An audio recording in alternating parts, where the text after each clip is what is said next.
भगवते नमः, पराम्बिकायै नमः। चलो क्या आया? तत्र द्रव्याणि पृथिव्यप तेजो वायवाकाश काल दिगात्म मनसि नवैव, यहीं से चलना है ना, इसी की न्याय बोधिनी से देखना है। चलिए, तो ये नव द्रव्य है, मूल में ये कह चुके। तत्र मतलब सप्त पदार्थेषु मध्ये द्रव्याणि नवैव, यहाँ तो एवकार भी कर दिया है ना, कि नव एव द्रव्याणि, नव ही द्रव्य है। कौन वो नव द्रव्य है? पृथ्वी जल तेज वायु आकाश काल दिक् आत्मा और मन, ये नव द्रव्य है। ठीक हुआ। चलिए अब चला जाए न्याय बोधिनी में, क्या कह रहे, पढ़ो। द्रव्याणि विभजते पृथिवीति, द्रव्याणि विभजते पृथ्वीति, है ना। तो विपूर्वक भज धातु आया है कि नहीं? एक बार समन्वय करो, विपूर्वक भज धातु का क्या अर्थ है? अर्थ बोलो पहले एक लोग।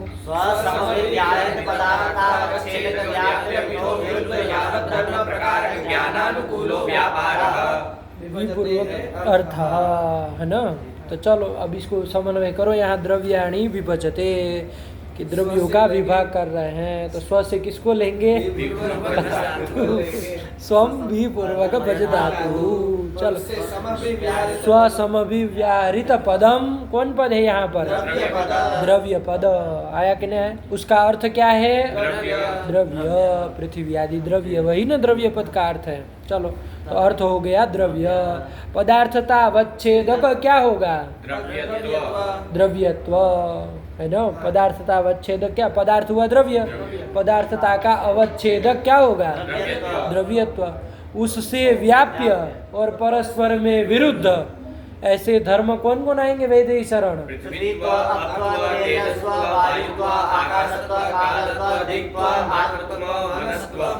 मनस्त्व, ठीक है ना। ये द्रव्यत्व के व्याप्य है, परस्पर में विरुद्ध है। द्रव्यत्व के व्याप्य है, कैसे व्याप्य है? क्योंकि द्रव्यत्व तो कहाँ रहता है? नवो द्रव्यों में रहता है। लेकिन ये पृथ्वीत्व अपत्व आदि तो अब में ही, आप में, जल में ही रहता है। तो इस तरह से एक एक में ही रहते हैं। द्रव्यत्व तो नवों में रहा, तो द्रव्यत्व की अपेक्षा व्याप्य हुए कि नहीं हुए?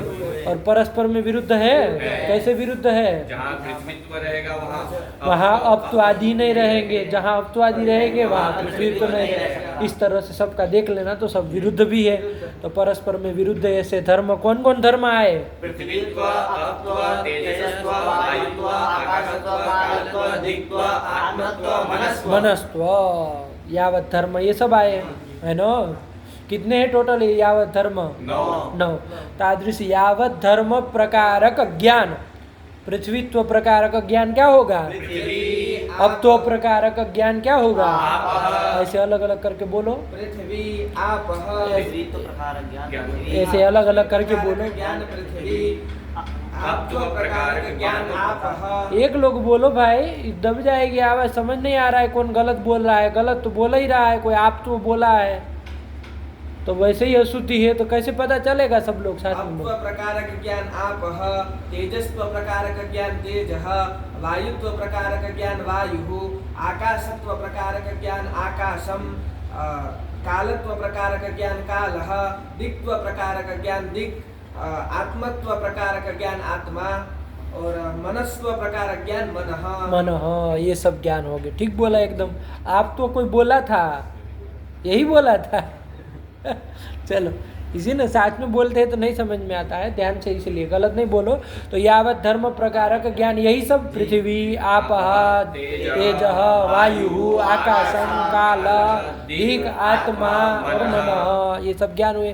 तादृश ज्ञानानुकूल जो व्यापार, शब्द प्रयोगात्मक व्यापार। कौन सा व्यापार? शब्द प्रयोगात्मक। कैसा शब्द प्रयोगात्मक? मनांसी इत्याकारक शब्द प्रयोगात्मक व्यापार। ये जो व्यापार है यही विपूर्वक भज धातु का अर्थ है। आया कि नहीं? चलिए, यही विपूर्वक भज धातु का अर्थ है। तो समन्वय करना तो आ ही गया, नहीं ना कोई दिक्कत है इसमें? एक बार बोल लो, क्या है विपूर्वक भज धातु का अर्थ? स्वसमभिव्याहृत पदार्थतावच्छेदक व्याप्य मिथो विरुद्ध यावत् धर्म प्रकारक ज्ञानानुकूलो व्यापारः विभजते है अर्थ। ये अर्थ है, ठीक है ना। चलो, चला जाए। अब क्या कह रहे हैं आगे? द्रव्याणि विभजते पृथिवी इति, हाँ चलो। ननु अंधकारस्य दशम द्रव्यस्य सत्वात् कथम न वही वेती, शंका ही कर रहे सीधे न्याय बोधि निकाय, जैसे पदार्थों के निरूपण में किए थे, है ना, कि भैया एक अष्टम शक्ति नामक पदार्थ है, तो आपने कैसे सप्तैव पदार्थ, हाँ ऐसी शंका की थी ना, वैसे ही बिल्कुल यहाँ द्रव्य के विषय में भी शंका कर रहे हैं कि अंधकार, क्या बताया, अंधकार नामक एक दशम द्रव्य विद्यमान है, तो विद्यमान होते हुए आपने कैसे कह दिया कि नवैव द्रव्याणि, आया कि नहीं आया? अंधकार नामक एक अतिरिक्त द्रव्य भी है, तो नव द्रव्य आपने कैसे कह दिया? ये आपका कहना ठीक नहीं है, तो ननु से शंका कर रहे। पढ़ो। ननु अंधकारस्य दशम द्रव्यस्य सत्वात् कथम न वेवेति। ही आया कि नहीं? अब अंधकार द्रव्य कैसे है भैया, है ना, उस बात को अब तथाई करके आगे सिद्ध कर रहे हैं। जैसे वहाँ भी तथाई करके शक्ति पदार्थ को सिद्ध किए थे, वैसे यहाँ पर तथाई करके अंधकार भी एक द्रव्य है ना, और वो 10वां द्रव्य है, अतिरिक्त एक द्रव्य है, ये सिद्ध करेंगे। तो चलो तथाई करके देखा जाए क्या कह रहे हैं। पढ़ो। तथा ही नीलम तमश्चलति इति प्रतीतेर नील रूपाश्रयत्वेन क्रियाश्रयत्वेन च द्रव्यत्वं सिद्धम। इसमें प्रतीतेर तीरस्व लिख दिए हैं जी, ये दीर्घ है ना, बना लेना, इसमें देख रहे थे समझ में। प्रतीतेर, प्रतीति शब्द है ना, दीर्घ है, इकार।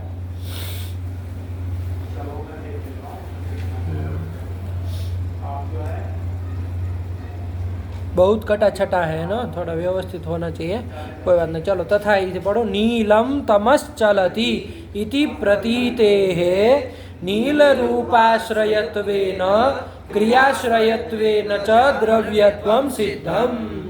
कि भैया अंधकार का द्रव्यत्व सिद्ध है। कैसे सिद्ध है? तो इस प्रतीति से, है ना। क्या प्रतीति है? नीलम तमश्चलति। देखो बाबू, अनुभव से भी समझो, हम लोगों का सबका अनुभव है, अंधकार जो है वो कैसा होता है? अंधकार काला होता है। हम लोग व्यवहार भी करते हैं, और सब लोगों का, सभी लोगों को, आप अमर शास्त्र पढ़ा हो नहीं पढ़ा हो, जो भी आदमी ये कहेगा कि अंधकार कैसा है, तो काला अंधकार है। अमावस्या की रात हो तो कहते हैं ना, काला काला अंधकार, एकदम गाढ़ अंधकार है, तो काला अंधकार है, ये भी प्रतीति होती है। और दूसरी प्रतीति ये भी होती है, जैसे लाइट जला दिया, दिया जला दिया तो अंधकार चला गया, ये भी प्रतीति होती है।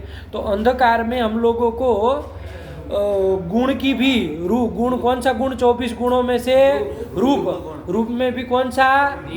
नील रूप। नील मतलब काला, है ना, तो काले रूप की भी प्रतीति हो रही है, और जा रहा है कह करके चलन क्रिया की भी उसमें प्रतीति हो रही है। दोनों चीजों की प्रतीति हो रही है, नील रूप की भी प्रतीति हो रही है, और चलन गमन क्रिया की भी अंधकार में प्रतीति हो रही है। नीलम तमः चलति, सर्वानुभूत प्रतीति है ना, कि नीला अंधकार जा रहा है। आया कि नहीं आया? अलग अलग भी कर सकते, नीलम तमः, चाहे तमः चलति इत्यादि इत्यादि हम लोग को प्रतीति होती है, अनुभव सिद्ध बात है। हाँ चलो, तो इससे क्या निकला, क्या पता चलता है इन प्रतीतियों से? कि अंधकार में नील रूप भी है और क्रिया भी है। तो नील रूप है, इससे क्या आ गया? गुणाश्रयत्व आ गया कि नहीं आ गया? है ना। और चलन क्रिया वाला है, इससे क्या? क्रियाश्रयत्व भी आ गया कि नहीं आ गया? तो जो गुणाश्रय हो चाहे क्रियाश्रय हो, कौन होता है? द्रव्य ही होता है ना। द्रव्य का हम लोग उपदकृत आदि पढ़े थे, तो लक्षण भी देखे थे, उसमें एक लक्षण आया था। क्या लक्षण आया था? त्वम द्रव्यस्य लक्षणम, कि गुण वाला जो है वो द्रव्य होता है। ऐसे ही क्रियाश्रयत्वम द्रव्यस्य लक्षणम, ये भी पाया जाता है, मिलता है ना, मुक्तावली आदि। हालांकि उसमें बहुत सारे दोष है, तो उसको वारण करने के लिए फिर परिष्कार करते हैं उस लक्षण का, लेकिन सामान्य रूप से ये भी लक्षण है। क्रियाश्रयत्वम द्रव्यस्य लक्षणम, गुणाश्रयत्वम द्रव्यस्य लक्षणम। आया कि नहीं? तो ये जो द्रव्य का लक्षण की, वो लक्षण ये भी, इसमें भी तो जा रहा है। गुण का आश्रय हो रहा है कि नहीं? हो रहा है। कौन? अंधकार। किस गुण का आश्रय हो रहा है? नील रूप का आश्रय हो रहा है ना। नील रूप का गुण ही है ना बाबा, तो गुणाश्रय तो आ गया। और क्रिया का भी आश्रय हो रहा है। कौन क्रिया का? चलन क्रिया का आश्रय हो रहा है। तो इन दोनों से क्या हो रहा है? ये अंधकार भी द्रव्य है। ये सिद्ध हो जाएगा कि नहीं हो जाएगा? वही कह रहे, पढ़ो। तथा ही नीलम तमश्चलति इति प्रतीतेः नील रूपाश्रयत्वेन क्रियाश्रयत्वेन च द्रव्यत्वं सिद्धम्। है ना? दो गुणाश्रयत्व भी है और क्रियाश्रयत्व भी है। इससे अंधकार का द्रव्यत्व सिद्ध है। आया कि नहीं आया? तो आपने कैसे कह दिया कि दशम द्रव्य नव ही द्रव्य है, अंधकार नामक भी एक अतिरिक्त द्रव्य है। आया कि नहीं? ये यहाँ पूर्व पक्षी ने शंका की। चलो अब क्या आ रहा है आगे? न च। अब देखो बाबू, यहाँ न च करके वो सिद्धांती व्यक्ति जो है वो कुछ समाधान देना चाह रहा है ना? ऐसे ही बीच में क्या कह रहा है? वो कहा ठीक है भैया, आपने कहा नील रूप का आश्रय है और चलन क्रिया का भी आश्रय है, इसलिए अंधकार है। वो क्या है? दशम नहीं आता है, उससे द्रव्य है। अरे गुणाश्रयत्व और गुण क्रियाश्रयत्व आने से दशम सिद्ध हो जाता है, द्रव्य है। ये सिद्ध हुआ कि नहीं हुआ कि अंधकार भी द्रव्य है? ये सिद्ध कर दिए, ठीक है। लेकिन ये दशम द्रव्य है, ये सिद्ध नहीं हो पाएगा। ये हमारे जो क्लिप्त द्रव्य है, क्लिप्त यानी सिद्ध, जो हमने नव द्रव्य सिद्ध नव द्रव्य कहे हैं। मूल में क्या नव द्रव्य कहे हैं? पृथ्वी, जल, तेज, वायु, आकाश, काल, दिक्, आत्मा, मन। इसी में कहीं हम इस अंधकार का अंतर्भाव कर लेंगे, है ना? ठीक है, इसको द्रव्य आपने मान लिया। गुणाश्रयत्वेन क्रियाश्रयत्वेन च। आया कि नहीं? लेकिन ये नवो द्रव्यों में से ही कहीं अंतर्भाव इसका हम कर लेंगे। इसको अतिरिक्त दसवां द्रव्य मानने की जरूरत नहीं है। द्रव्य सिद्ध किए, ठीक है, लेकिन उसको हम कहा क्या कर लेंगे? द्रव्यों में से ही कहीं, अभी बता नहीं रहे कि कहाँ करेंगे, लेकिन नव द्रव्यों में ही इसका अंतर्भाव कर लेंगे। तो दशम इसको अतिरिक्त द्रव्य मानने की कोई आवश्यकता नहीं है। यही न च करके कोई समाधान देना चाह रहे, पढ़ो। न च तृप्त द्रव्येषु अंतर्भावात् कुतो दशम द्रव्यत्वम् इति वाच्यम्। हाँ, आया कि नहीं आया? कि क्लिप्त द्रव्येषु सिद्ध द्रव्येषु कथितेषु नवद्रव्येषु अंतर्भावात्। किसका अंतर्भावात्? अंधकारस्य अंतर्भावात् दश कथम कुतो दशम द्रव्यत्वम। दशम द्रव्यत्व आप इसका कैसे कह रहे हैं? द्रव्य कहो कोई बात नहीं, लेकिन दशम आप उसको अतिरिक्त द्रव्य, नव से अतिरिक्त द्रव्य कैसे मानेंगे? नहीं मान सकते हैं, क्योंकि इसी में हम अंतर्भाव कर देंगे। ये न चो करके कोई समाधान देना चाह रहा है। आया कि नहीं? तो उसको कहा न च वाच्यम। ऐसा आपका कहना नहीं है। ये जो आप नव द्रव्यों में से अंतर्भाव कहना चाह रहे हैं अंधकार का, वो आपका कहना ठीक नहीं है। क्यों नहीं अंतर्भाव कर सकते भैया? तो आगे पढ़ो, कहेंगे। तमसो रूपवत्। ये न च में ध्यान रखना बाबू, न च का अन्वय वाच्यम के साथ होगा। आगे टीका ग्रंथों में हम लोग पहले भी पढ़े हैं, ऐसी कोई बात नहीं, नई बात है। लेकिन ध्यान रखना, ये न च जब आता है ना, तो वो वाच्यम के साथ अन्वय करना होता है। कि यदि आप ऐसा कहें तो वो नहीं कह सकते। इति न च वाच्यम। क्या न च वाच्यम? द्रव्येषु अंधकारस्य अंतर्भावः। ये जो आप कह रहे हैं वो नहीं कह सकते। इति न च वाच्यम। ठीक है ना? क्यों नहीं कह सकते भैया? आगे चलो। तमसो रूपवत्वात् आकाशादि पंचकस्य वायुश्च निरूपत्वान् न तेषु अंतर्भावः। देखो, ये पंक्ति फिर बाद में पढ़ लेना, समझ लो। नवो द्रव्यों में इसका अंतर्भाव नहीं हो सकता है। किसका? अंधकार का। नवो द्रव्यों में से कहीं भी अंतर्भाव नहीं हो सकता। क्यों नहीं हो सकता है? क्योंकि देखो बाबू, हमने क्या कहा? अंधकार में रूप है। कहा कि नहीं कहा? कौन सा रूप है? नील रूप है, नील रूप वाला है। और आपके ये जो नव द्रव्य है उसमें से कौन कौन द्रव्य है जो रूप वाले होते हैं? पृथ्वी, जल और तेज। यही तीन जो है वो रूप वाले होते हैं। इसके अतिरिक्त जो कौन है? वायु, आकाश, काल, दिक्, आत्मा और मन। ये 6 रूप वाले नहीं ना है। आकाश में, वायु में कहीं कोई रूप रहता है? नहीं रहता है। सब निरूप पदार्थ है। कैसे पदार्थ है? निरूप यानी रूप रहित, रूप शून्य पदार्थ है, निरूप पदार्थ है। तो ये जो निरूप पदार्थ है वायु आदि 6, क्षम्यताम पदार्थ नहीं बोलो, द्रव्य बोलो इसको, है ना, वो उलट सलट हो जाएगा। ये जो वायु आदि 6 द्रव्य है उसमें आप अंतर्भाव नहीं कर सकते, क्योंकि वो वायुवादी 6 द्रव्य कैसे है, निरूप है, और हमारा अंधकार जो है वो रूप वाला है, नील रूप वाला है कि नहीं है। तो रूप वाले पदार्थ का निरूप द्रव्य में अंतर्भाव नहीं कर सकते, समझ गए। तो 6 द्रव्य तो वैसे ही हट गए, आया कि नहीं आया। और पृथ्वी जल तेज में अंतर्भाव कर दूं, वो तो रूप वाले हैं, कोई कहेगा है कि नहीं। पृथ्वी जल तेज में अंतर्भाव कर दो, वो तो रूप वाले हैं, तो कहा उसमें भी नहीं कर सकते हैं। पृथ्वी कैसी है बाबू, गंधवती, गंध वाली होती है ना, गंधवती पृथ्वी, जो गंध वाली होती वही पृथ्वी होती है। और अंधकार में कोई गंध, अंधकार में कोई गंध नहीं है ना, सुगंध दुर्गंध कोई गंध नहीं है। तो गंध रहित जो पदार्थ है, कौन पदार्थ, उसका गंध वाली पृथ्वी में, गंधवती पृथ्वी में अंतर्भाव नहीं हो सकता है, समझ में आया। पृथ्वी पे भी नहीं हो सकता। कौन 2 बच गए, जल और तेज। जल में भी नहीं कर सकते भैया अंतर्भाव, क्योंकि जल में कौन सा स्पर्श रहता है, शीत स्पर्श रहता है। आप लोग जानते ही शीत स्पर्शवत्य आप, आगे कहेंगे भी जल का स्वरूप कि शीत स्पर्श वाला होता है। तो जल में शीत स्पर्श रहता है, अंधकार में शीत स्पर्श रहता है, नहीं रहता है। तो शीत स्पर्श रहित जो अंधकार है उसका शीत स्पर्श वाले जल में नहीं कर सकते। ऐसे ही तेज में कौन सा स्पर्श रहता है, उष्ण स्पर्श व तेज, उष्ण स्पर्श वाला होता है। तो उष्ण स्पर्श वाला जो तेज है उसमें, और अंधकार में उष्ण स्पर्श रहता है, कोई स्पर्श नहीं रहता, कोई स्पर्श, न शीत स्पर्श है, न उष्ण स्पर्श है, न अनुष्णा शीत स्पर्श है, कोई स्पर्श नहीं है, कोई स्पर्श नहीं। तो उष्ण स्पर्श भी नहीं ना है। तो उष्ण स्पर्श से रहित जो अंधकार है उसका स्पर्श वाले तेज में अंतर्भाव नहीं कर सकते, आया कि नहीं आया। तो 9 द्रव्य जो क्लिप्त 9 द्रव्य है उसमें से कहीं अंतर्भाव नहीं हो सकता है, किसका, अंधकार का, है ना। और द्रव्य है तो आपको मानना ही पड़ेगा वो प्रतीति के आधार पर, क्योंकि नीलाश्रय गुणाश्रय भी है, क्रियाश्रय भी है।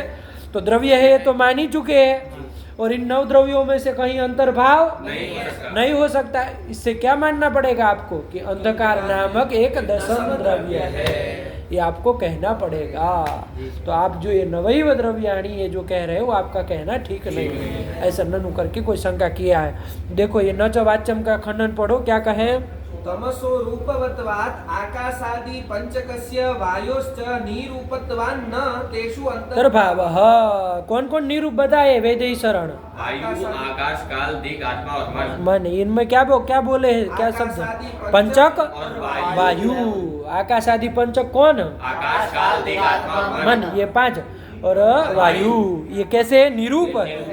तो निरूपत्वात्, और तम जो है वो कैसा है, तम रूप वाला है, तो उसका अंतर्भाव नहीं हो सकता है इन 6 में। चलो पढ़ो। तमसो तमसो रूपवत्वात् आकाशादि पंचकस्य वायोश्च निरूपत्वात् न तेषु अंतर्भावः। आया कि नहीं। चलो फिर आगे, तमसो नीरगंधत्वात् पृथ्वी, नीरगंधत्वात् क्यों पढ़ रहे हो बार बार, रेफ पूरा अ है क्या रेफ में, नीरगंधत्वात् पढ़ते हो बार बार। तमसो निर्गंधत्वात् पृथिव्या गंधवत्वान् न पृथिव्याम अंतर्भावः। पृथ्वी में भी अंतर्भाव नहीं कर सकते हैं, लगा कि नहीं लगा, क्यों नहीं कर सकते वेद शरण, क्योंकि जो अंधकार है वो निर्गंध है और पृथ्वी है वो गंध वाली है। तो गंध वाली पृथ्वी में निर्गंध पदार्थ का कैसे अंतर्भाव हो सकता, नहीं हो सकता। पढ़ो तमसो निर्गंधत्वात् पृथिव्या गंधवत्वान् न तेषु पृथिव्याम अंतर्भावः, न पृथिव्याम अंतर्भावः। चलो तमसो निस्पर्शत्वात् जलतेजसोः शीतोष्णं स्पर्शवत्वान् न तयोः अंतर्भावः। क्या, तमसो निस्पर्शत्वात् जलतेजसोः शीतोष्णं स्पर्शवत्वान् न तयोः अंतर्भावः। कहाँ बिंदी लगी है,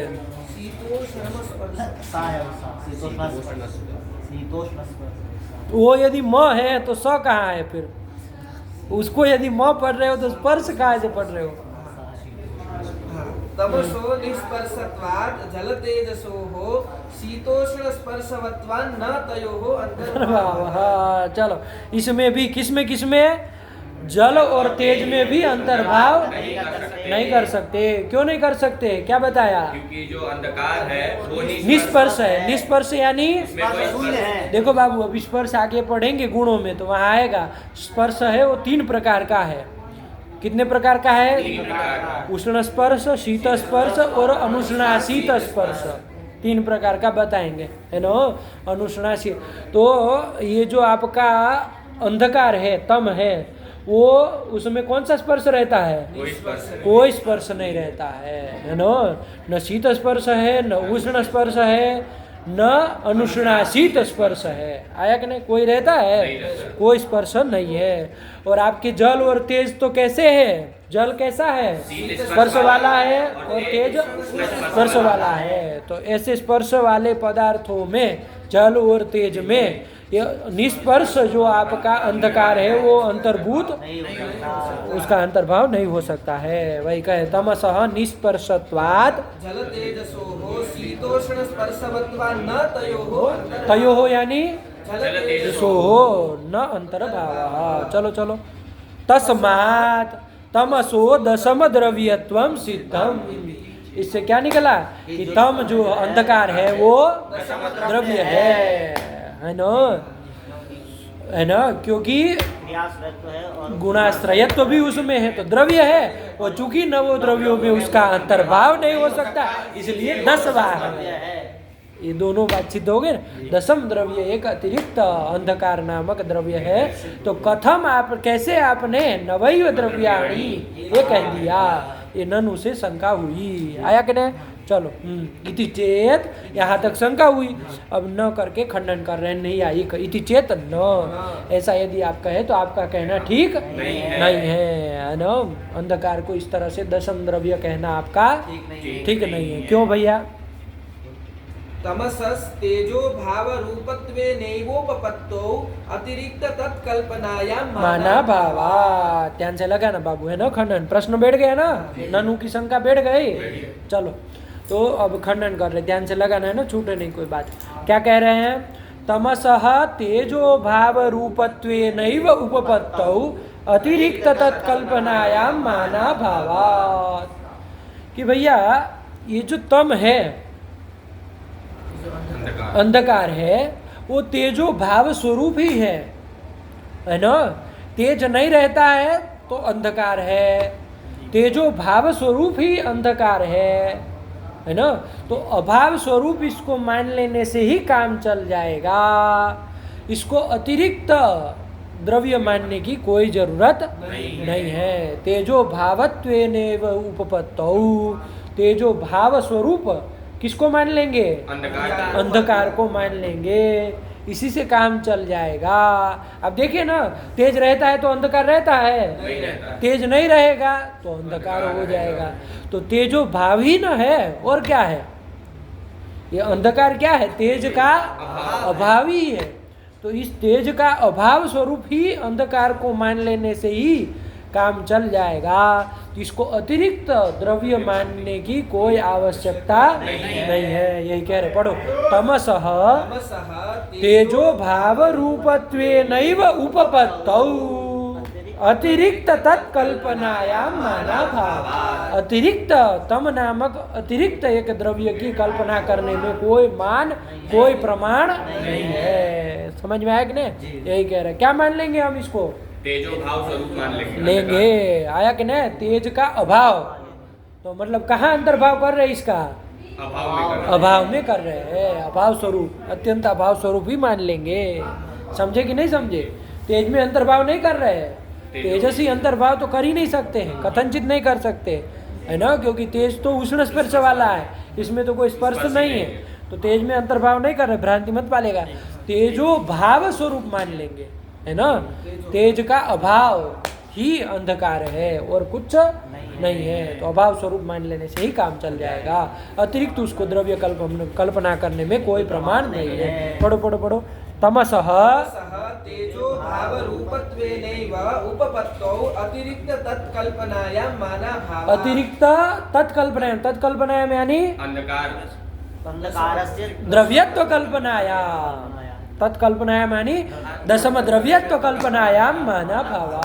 इसको अतिरिक्त द्रव्यत्व की कल्पना करने में कोई प्रमाण नहीं है। चलो चलो, हाँ।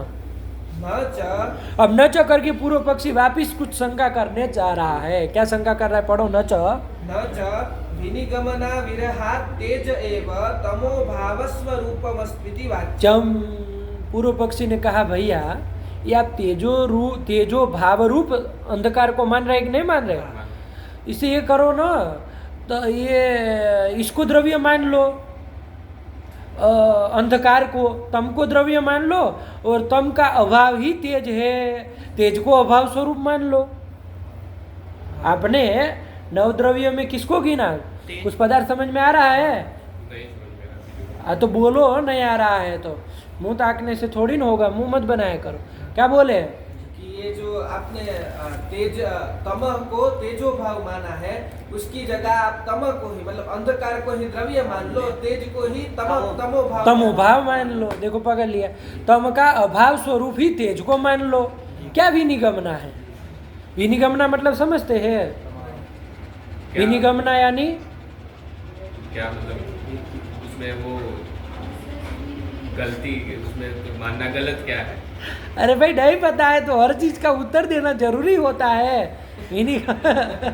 विनिगमना माने बाबू एक तरफ पक्षपातिनी युक्ति ही विनिगमना, याद रहेगा। एक तरफ पक्ष साधिका एक तरफ पक्षपातिनी युक्ति विनिगमना, एक पक्ष को सिद्ध करने वाली जो युक्ति होती है उसी को विनिगमना कहते हैं। देखो एक नंबर टिप्पणी लिख भी दिया है, एक नंबर पढ़ो। एकस्यैव पक्षस्य साधिका युक्ति ही विनिगमना। याद रखना है, विनिगमना शब्द बहुत प्रयोग करते हैं, टीका ग्रंथों में, शास्त्रों में आता है। विनिगमना मतलब एक पक्ष की साधिका युक्ति, किसी एक पक्ष को सिद्ध करने वाली जो युक्ति होती है उसको कहते हैं विनिगमना।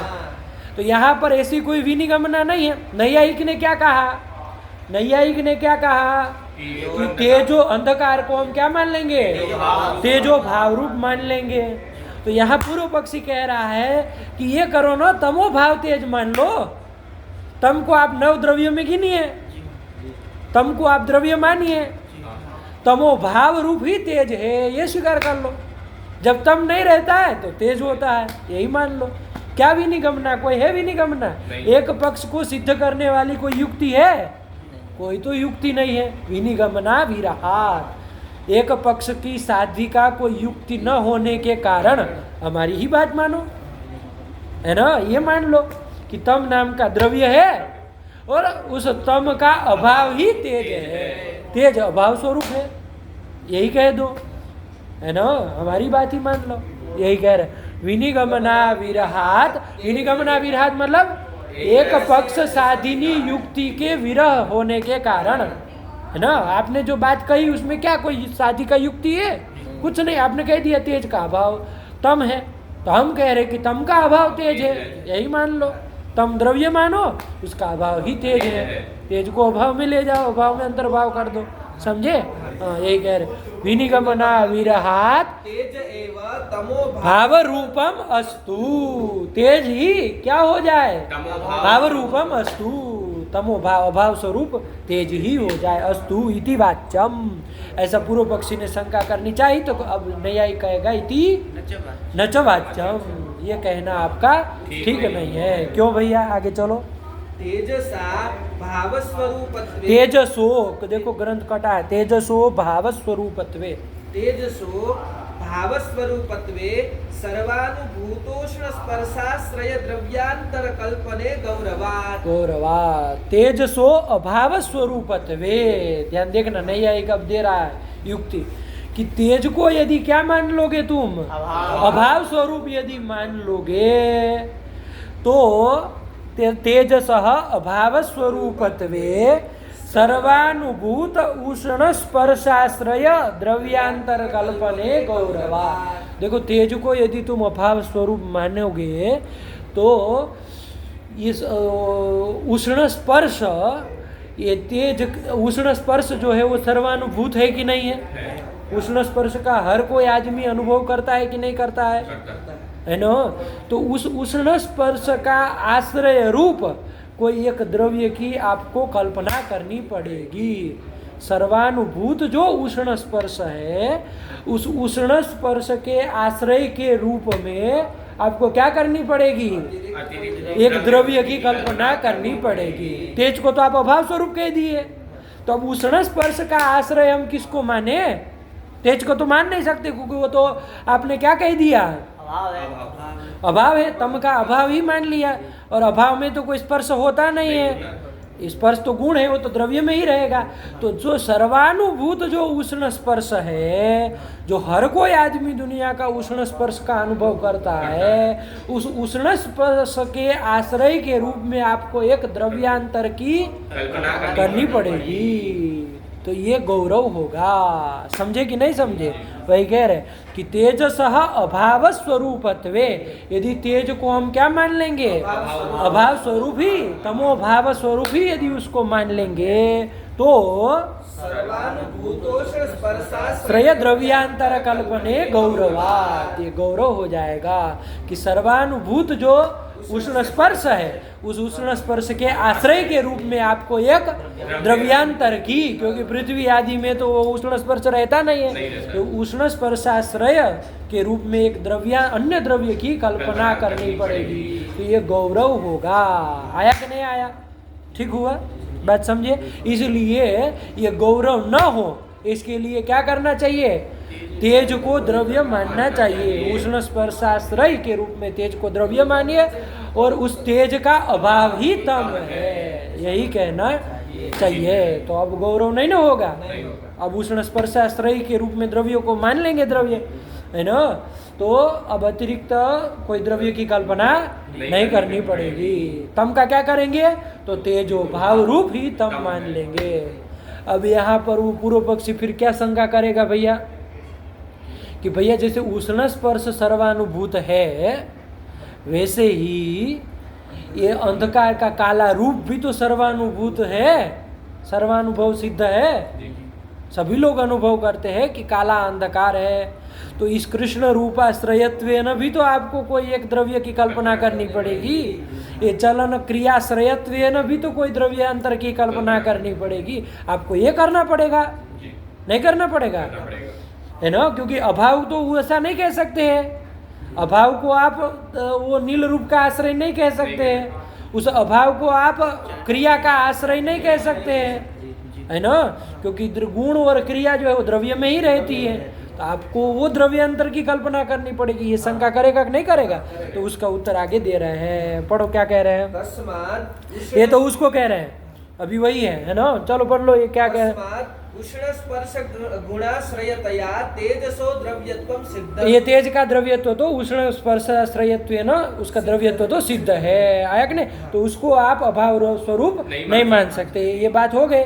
तेजो भाव, तेज को द्रव्य मानिए, तेजो भाव रूप तम है, ये मानिए। तो अब वो शंका क्या करेगा पूर्व पक्षी?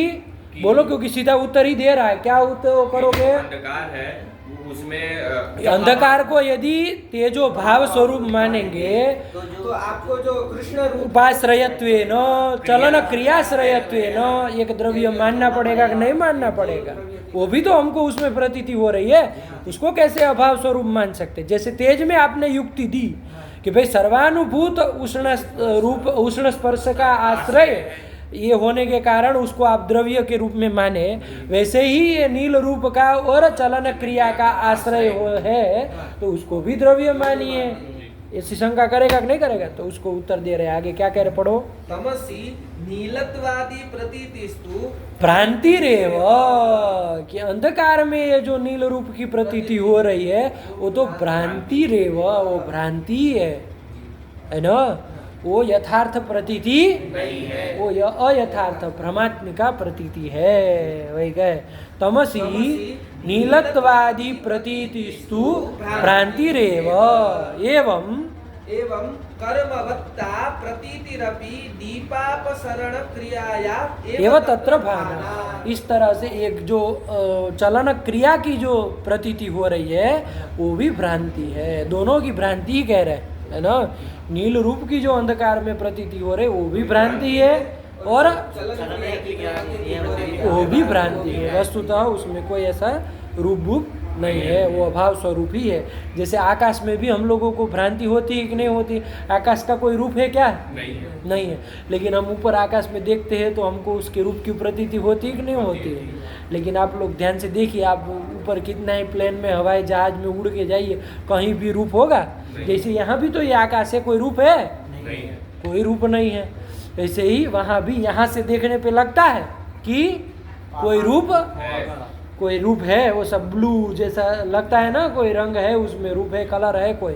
लेकिन वस्तुतः वहाँ जितना भी ऊपर जाइए कोई रूप नहीं है। यहाँ से तो जैसे वहाँ नीलिमा की जो आपको वहाँ आकाश में प्रतीति होती वो भ्रांति है, वैसे ही यहाँ अंधकार में जो ये नील रूप की प्रतीति हो रही है वो भी भ्रांति है। आया कि नहीं? वही गए तमसी नीलत्वादि प्रतीतिस्तु भ्रांति रेवा, भ्रांति। आया कि नहीं? और तो कहा कि भाई वो क्रिया की प्रतीति हो रही थी, तो कहा कि वो क्रिया वस्तुतः बाबू वो तेज की क्रिया है ना, वो उसकी आपको अंधकार में प्रतीति हो रही है। आया कि नहीं? वही कह रहे, पढ़ो तो क्या करे, एवं कर्मवत्ता प्रतीति अपि दीपापसरण क्रियाया एव तत्र भ्राना। वस्तुतः वो क्रिया दीप की क्रिया है।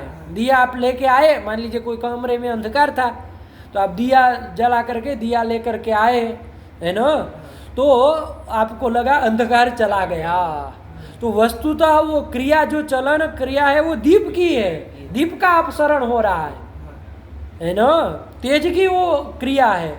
लेकिन हमको प्रतीति हो रही है अंधकार में, क्रिया की प्रतीति, तो वो भी भ्रांति ही है। वस्तुतः वो क्रिया भी किसकी क्रिया है? तेज की, दीप की ही। दीपापसरण जो क्रिया है, दीप की जो अपसरण हो रहा है, उस क्रिया की हमको उसमें प्रतीति हो रही है अंधकार में। आया कि नहीं?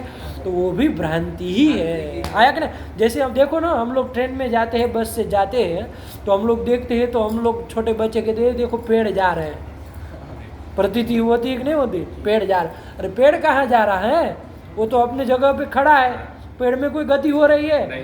गति तो यान में है ना, चाहे ट्रेन है चाहे बस है, जो भी वाहन है उसमें ना क्रिया है। लेकिन हमको क्या हो जाती है, वो बस की जो क्रिया है उस क्रिया की भ्रांति हमको किस में हो जाती है? वृक्ष में हो जाती है। वृक्ष जा रहे हैं, यही ना प्रतीति हो रहा है। अरे वो गाँव गया, फलाना गाँव गया, ढिकड़ा गाँव, कोई गाँव कहीं नहीं गया, वो अपनी जगह पे, आप जा रहे आ रहे। आया कि नहीं? तो ये जो यानक क्रिया जो है उसकी प्रतीति हमको वृक्ष आदि में होती है कि नहीं होती? वैसे ही दीप में क्रिया थी, दिए में क्रिया थी, चलंग क्रिया, उस क्रिया की प्रतीति हमको कहाँ हो रही है? अंधकार में हो रही है। वस्तुतः उसमें कोई क्रिया नहीं है। आया कि नहीं आया? तो क्रिया की प्रतीति और नील रूप की जो प्रतीति हो रही है, वो दोनों की प्रतीति भ्रांति ही है। आया कि नहीं? कोई वास्तविक प्रतीति नहीं है। आया ना? तो तेज भाव रूप ही तम मान लेंगे, उसी से काम चल जाएगा। आया कि नहीं आया? तमो भाव रूप तेज नहीं मान सकते हैं, क्योंकि वो जो उष्ण स्पर्श की प्रतीति वो भ्रांति नहीं, सर्वानुभूत प्रतीति है, वास्तविक प्रतीति है। उसके आश्रय के रूप में तेज को तो द्रव्य मानना आपको आवश्यक है ना? तो तेज को तो द्रव्य मानेगी, लेकिन तम को द्रव्य मानने की कोई जरूरत नहीं है। जो आप प्रतीति की बात कर रहे हैं, वो नीले रूप की प्रतीति हो चाहे क्रिया की प्रतीति हो, दोनों की दोनों भ्रांति है। वस्तुतः वो क्रिया जो है वो दीप की क्रिया थी, जिसको जो आपको इसमें प्रतीत हो रही है। समझ में आया कि नहीं?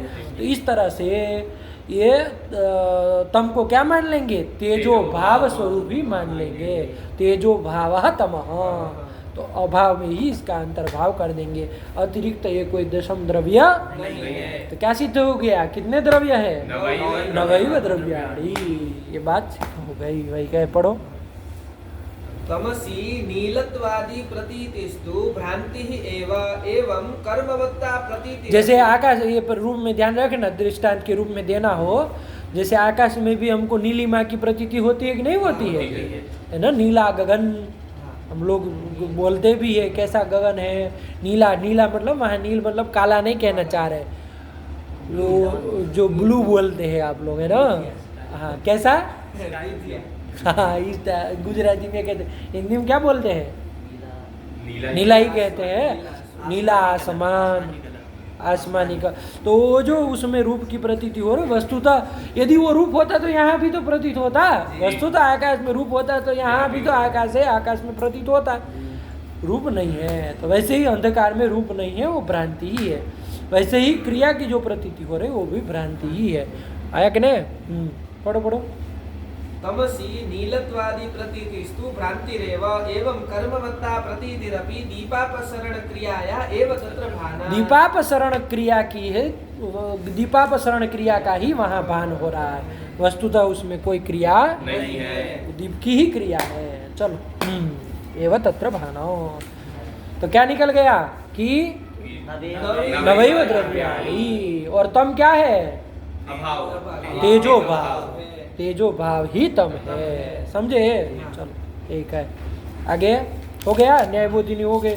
इसके अलावा उद्देश्य प्रकरण में आगे न्याय बोधिनी नहीं है।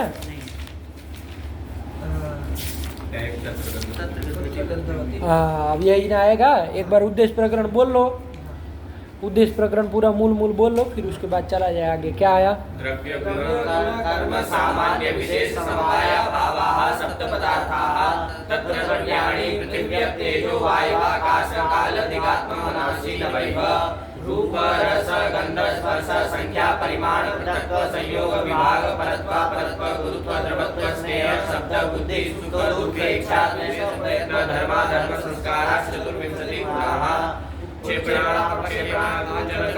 गमनानि पंचकर्माणि परम परम चेति द्विविधं सामान्यं नित्यद्रव्यविषयो विशेषास्पदन्ता एव सर्वायस्तेक एव अभावश्च चतुर्विधः प्रागभावः प्रत्वंसाभावः त्यक्ताभावः न्यून्याभावश्चेति। यहीं तक का उद्देश्य प्रकरण था, हो गया। पदकृत्य भी हो गया, न्याय बोधिनी भी हो गए। अब आगे आ रहा है लक्षण प्रकरण, है ना? आगे से अब जो आपने 7 पदार्थ कहे ना, कौन 7 पदार्थ? द्रव्य गुण कर्म सामान्य विशेष समवाय और भाव। उसमें सबसे पहला कौन है? द्रव्य। द्रव्य कितने प्रकार के हैं? 9 प्रकार के। कौन कौन? पृथ्वी जल तेज वायु आकाश काल देहात्मा मन। उसमें सबसे पहला कौन है? पृथ्वी। उसी क्रम से चालू करेंगे, है ना? कि पृथ्वी क्या है, उसके भेद प्रभेद और सारा बहुत कुछ बताएंगे। तो विचार करेंगे। क्या आ रहा है? तत्र गंधवती पृथ्वी। तत्र यानी नवद्रव्येषु नवद्रव्येषु मध्ये। आएगा नवसु द्रव्येषु मध्ये। 9 द्रव्यों में जो पृथ्वी है वो कैसी है? तो गंधवती पृथ्वी। चलो रखा जाए यहाँ पर, इतना लगा लो, तैयार कर लेना, ठीक है ना? तो इसके बाद चलते हैं अब यहाँ से लक्षण चलेगा। भगवते नमः, पराम्बिकायै नमः।